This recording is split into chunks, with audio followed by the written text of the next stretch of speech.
estamos de volta aqui no Além da Notícia, hoje falando sobre duas figuras encantadoras, futuros santos, João 23, João Paulo II. E estou aqui com dois sacerdotes, estamos conversando bastante. Eu fico pensando aqui, logo na eleição de ambos os papas, tanto João 23 quanto João Paulo II, momentos ali que marcaram muito a todos nós que acompanhamos, que assistimos pelos relatos históricos, tudo. O que os senhores destacam, por exemplo, na eleição, nas primeiras palavras de João Paulo II, tanto quando se apresenta, quando inicia o seu ministério petrino? Que se lembram, aquelas marcantes. Bem, de João 23 é importante lembrar que ele saiu de Veneza pensando assim: a mim não vão eleger por causa da idade, por causa da saúde, vou voltar logo. E quando ele finalmente eleito se apresenta diante da multidão, há um susto, aquele impacto natural somado a uma série de lembranças que vem à mente de João 23. Já João Paulo II, por ser mais jovem, claro que também não esperava, não sonhava, queria voltar para a Polônia, mas quando ele chega ali diante da multidão, ele começa o processo de quebrar um pouco o protocolo.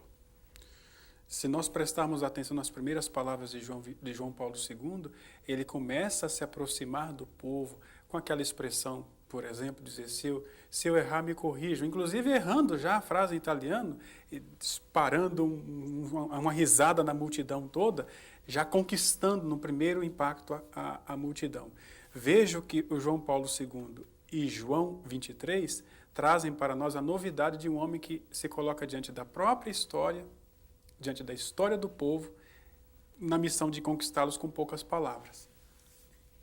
João 23, eu me lembro de uma coisa também interessante dele. João 23, ele, pouco depois de ter sido eleito, ele, conversando com alguém, ele diz, vejam o que fizeram comigo. Eu que imaginava e que queria ser apenas um pobre padre do campo. Isso. Essas atitudes, elas de fato, elas dizem muito, atitudes de humildade, atitudes de... O João 23, por exemplo, ele relutou, ele sofreu para aceitar a sua eleição. Então são atitudes que mostram quem são esses homens, não é, Monsenhor? Exato.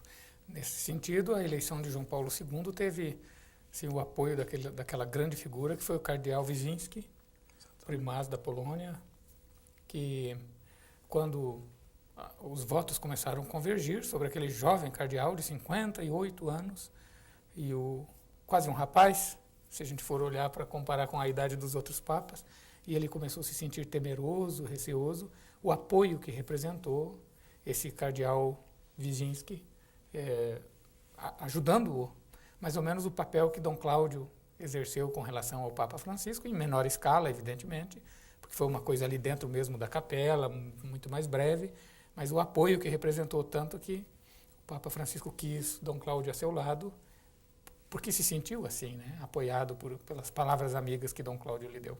Bom, e falando de momento da eleição, da apresentação, me recordo, parece que acontece alguma coisa com esses papas na hora que se apresentam, né, que quebra, que... Lembra-se da imagem de Bento XVI com a blusa preta por baixo? Todo mundo aí ficava falando que foto feia, que foto feia. Eu achava lindo aquilo. Significa que ele nem imaginava que ele pudesse ser eleito, senão ele estaria com uma branca já por baixo da batina de cardeal, que não teria nenhum problema, porque a camisa é branca, a blusa de malha de lã branca, ninguém nem ia notar que ele estava com aquilo. Mas ele estava contando sair de lá como um simples cardeal, como entrou, se é que se pode dizer simples cardeal, que ficou aquela... Né? Então, são coisinhas que parecem destoar do protocolo, mas que dizem tanto. Estamos aqui conhecendo um pouco desses futuros santos da Igreja, João 23, João Paulo II. No começo aqui do nosso programa, o senhor falou do livro O Diário da Alma, que é um livro que fala... do que fala esse livro de João 23? Ele vai relatando a sua experiência pessoal diante dos fatos. E, sobretudo, vai relatando como ele cultiva a própria espiritualidade, como é que ele cultiva os ideais cristãos e sacerdotais. A primeira coisa que mais me recorda desse livro, mais do que essa ou aquela frase, essa ou aquela passagem, é o ritmo de oração que ele imprimia no seu dia, os momentos de oração, e que conservou mesmo depois de Papa. Depois do almoço, por exemplo, o repousinho, que é de tradição eclesiástica, e ele não começava a trabalhar sem antes ir para a capela e recitar o rosário. Ele rezava o rosário inteiro, dividido por partes, a cada dia. E depois do almoço rezava um terço do rosário. Então, o modo como ele soube pontilhar com a espiritualidade cristã simples, de um cristão simples, a sua vida mesmo no papado. Esse fio de continuidade é o que mais me impressiona no Diário da Alma. Erroneamente, o senhor quer acrescentar alguma coisa sobre esse livro também? Eu me lembro de um momento em que ele coloca no seu diário uma oração logo de manhã. Que hoje, Senhor, que hoje eu seja melhor do que ontem. E isso mostra a disciplina, que o senhor citou, essa disciplina interior, que nós, membros de novas comunidades, tentamos ensinar para os jovens o diário espiritual de cada dia. Ter nas mãos o diário de João 23 é um incentivo à disciplina pessoal. Para mim, pelo menos, é esse o impacto. Eu quero agora, aproveitando, os senhores estão falando, eu estou lembrando de tantas coisas aqui. Erroneamente, muitos irmãos de outras religiões dizem que o catolicismo, desde quando começou a perder membros, ele começou a querer se relacionar com as outras religiões. Muito erroneamente dizem isso.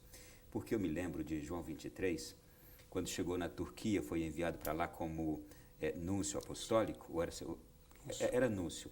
E ele chega e ele encontra um momento de grande sofrimento. A igreja ortodoxa tinha sido destruída num evento natural que aconteceu lá, e os ortodoxos estavam necessitados, e ele então mandou vender os bens que tinha no prédio da Anunciatura, e com aquele dinheiro, ele doou aquele dinheiro para a reconstrução de uma igreja ortodoxa. Então, os ortodoxos, quando viram-no se aproximar, quiseram inclusive afrontá-lo e agredi-lo. Mas aí quando ele chega e ele põe-se diante deles e enxerga de longe o líder dos ortodoxos, então aquele líder, quando se aproxima dele e sente, e começa a dialogar com ele, e sente que no fundo aquela era uma atitude pura, de alguém que estava sentindo a dor dos ortodoxos, então ele manda que todos que estavam com pedras nas mãos para jogarem nele, ele manda que todos parem, e ele diz: este é um verdadeiro discípulo de Jesus. E o abraça e o beija, e as lágrimas caem ali.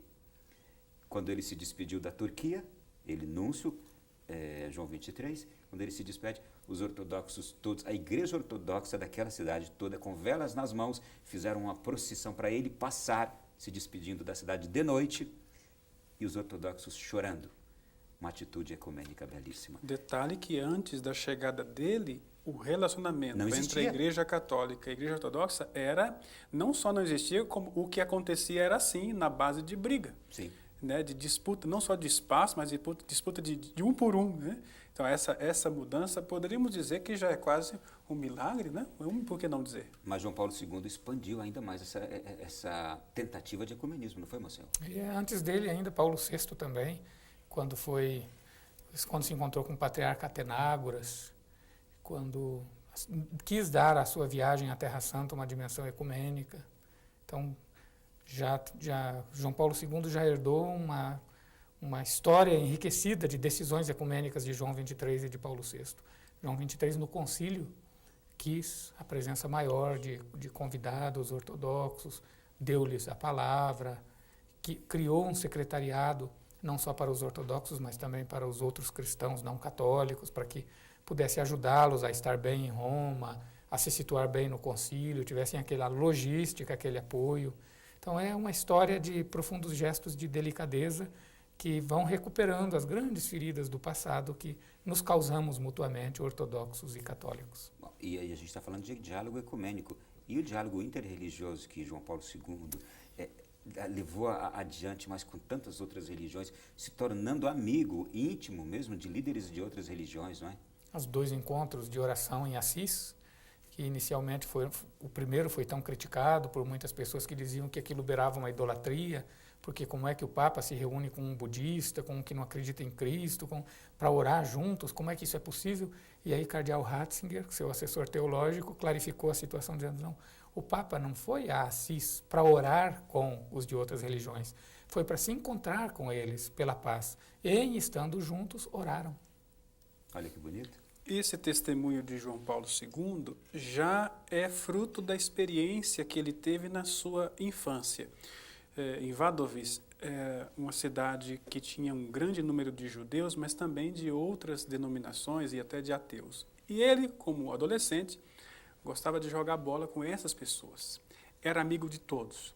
Quando João Paulo II, coroinha, lá na paróquia dele em Wadowice, percebe aquela sensação de discriminação para com os judeus, ele já pequeno diz: nós somos todos irmãos.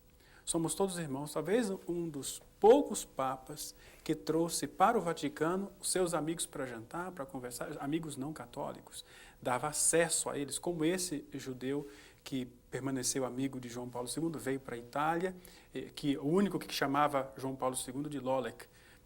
Encontrava o Papa, chamava Lolek, Jerzy, o nome dele. Então, esse trazer da vida, da história pessoal, as convicções que a própria graça de Deus foi dando para o ministério petrino. Que riqueza poder beber de um Papa tão humano como João Paulo II. A expressão de São Francisco de Assis, que é querido por tantas denominações religiosas, e o próprio João Paulo II, que é respeitado, querido até por aqueles que brigam entre si. Vou fazer aqui o gancho com o momento da despedida de João Paulo II, ali no sagrado da Basílica, os líderes mundiais sentados lado a lado, inclusive aqueles que estavam em conflito, os países em conflito. Olhamos ali assim e vemos todos sentados, se levantando, rezando, cada um a seu modo, diante de um Papa que soube unir, em vida e também depois de morto. Os ortodoxos, nos funerais de João Paulo II, quiseram executar uma ação litúrgica, com incenso, inclusive, uma ação litúrgica. E não são raras as histórias de pessoas de outras religiões que, na morte de João Paulo II, por ocasião da sua morte, se expressaram, diziam do quanto reconheciam aquele homem como um homem de Deus. Então, você ouvir de líderes religiosos de outras religiões que aquele era um homem de Deus. Eu mesmo tenho um parente evangélico que ele disse: aquele era santo. Pois é, tem um jornalista... Você imagina um evangélico dizer isso de um católico. Tem um jornalista brasileiro, professamente ateu, que escreveu a coluna num dos grandes jornais, que ele mantém essa coluna. Ele disse que a impressão que ele tinha de João Paulo II era de uma pessoa apegada ao poder, uma pessoa que não queria, mesmo diante da doença, da fragilidade que tinha, não queria largar, mas que naquele domingo de Ramos, naquela ocasião lá da Pombinha, que o rosto dele manifestou tanta dor e ele mesmo assim levando até o fim o ministério a tão alto custo, esse jornalista escreveu: enfim, eu entendi que não era apego ao poder, era uma mística. A vida desses dois papas também foi marcada pela coragem. E eu aqui pedirei ao senhor que nos elenque em alguns episódios que poderiam nos dizer isso. Se quiser, posso ajudá-los. João 23, por exemplo, naquele episódio do trem carregado de crianças judias que seriam levadas para os campos de concentração para serem dizimadas, e ele para aquele trem por 2 dias, faz o trem ficar parado, inicia uma série de diálogos com os líderes nazistas naquela época, na região onde ele estava, que, se eu não me engano, era também uma região do leste europeu. Bulgária, exatamente. Ele estava lá como núncio também. Núncio. E aí ele consegue ali uma façanha enorme. Ele consegue salvar ali acho que cerca de 500 a 600 crianças, se não me engano. Um episódio de coragem que ele foi afrontado pelos líderes nazistas, e aí ele disse: não, essas crianças todas estão indo para tal atividade assim, assim, assim, e não são judias. Aí chega o líder nazista e diz: o senhor e eu sabemos quem são elas.